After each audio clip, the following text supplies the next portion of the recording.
Là-bas dans le monde, j'étais lié par le péché. Là-bas dans cette cité, j'étais lié par l'iniquité. Bien-aimés frères et sœurs dans le Seigneur, bonjour. Je suis Carlos Rekandé pour 5 minutes avec Jésus-Christ. Les rivalités, oh mon Jésus. Le thème que nous abordons aujourd'hui est « Ne te lasse pas de faire du bien. La vie, ce sont les connexions. » Ne te lasse pas de faire du bien. La vie, ce sont les connexions.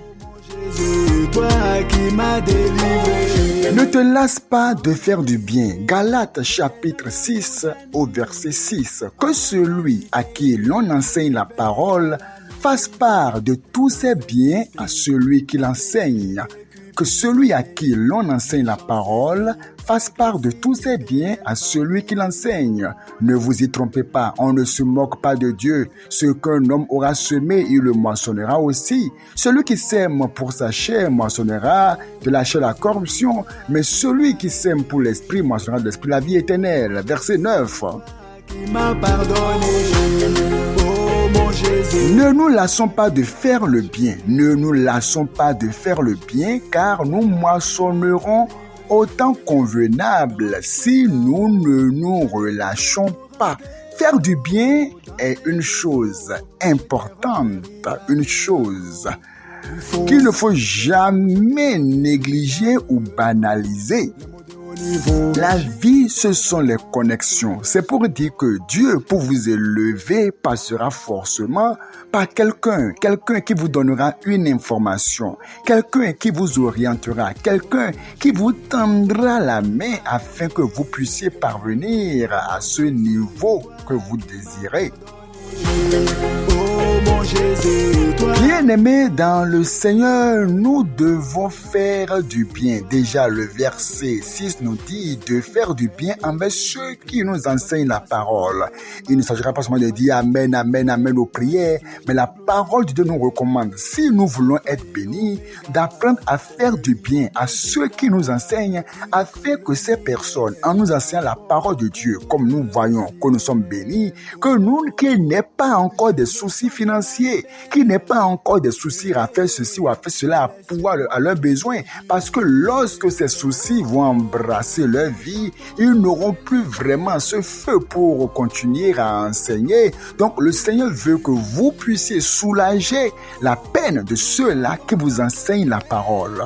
C'est de ça qu'il s'agit. C'est une chose qui est négligée par plusieurs. C'est pour cela que plusieurs prient, mais ne sont pas bénis par le Seigneur parce qu'ils ne pensent pas à faire du bien à ceux qui leur enseignent la parole de Dieu. C'est une vérité biblique qu'on se doit d'enseigner, car parfois quand on enseigne cela, les gens pensent que les hommes de Dieu sont en train de quémander, alors que ce n'est pas ça. Que celui à qui l'on enseigne la parole fasse part de tous ses biens à celui qui l'enseigne.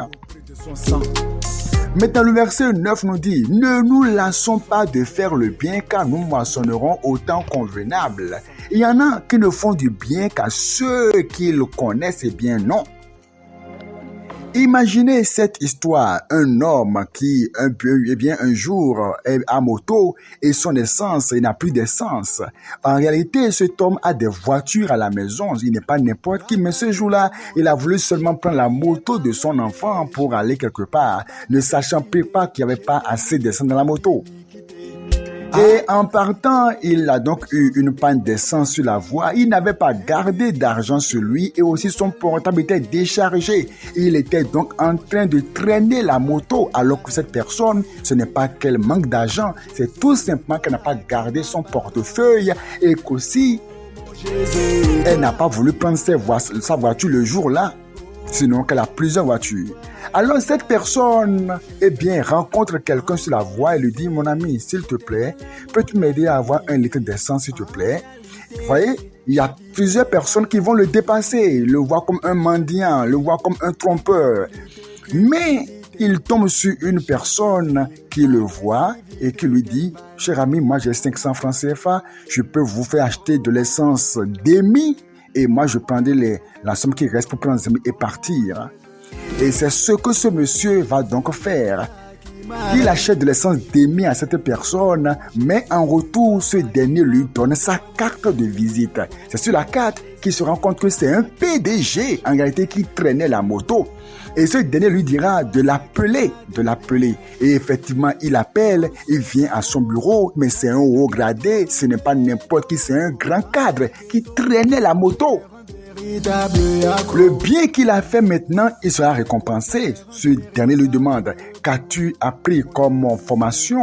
Que fais-tu dans la vie? Et pour couper court, par ce monsieur, donc, il va trouver un très bon emploi et sera très bien positionné, tout simplement à cause de quoi? De l'acte de bienfait qu'il a posé, ne sachant même pas que cette personne était une personne qui était riche et hautement placée dans la société. Apprenons à faire du bien, apprenons à faire du bien, apprenons à donner, apprenons à faire du bien pour être bénis par le Seigneur. La vie, ce sont des connexions. Que le Seigneur vous bénisse.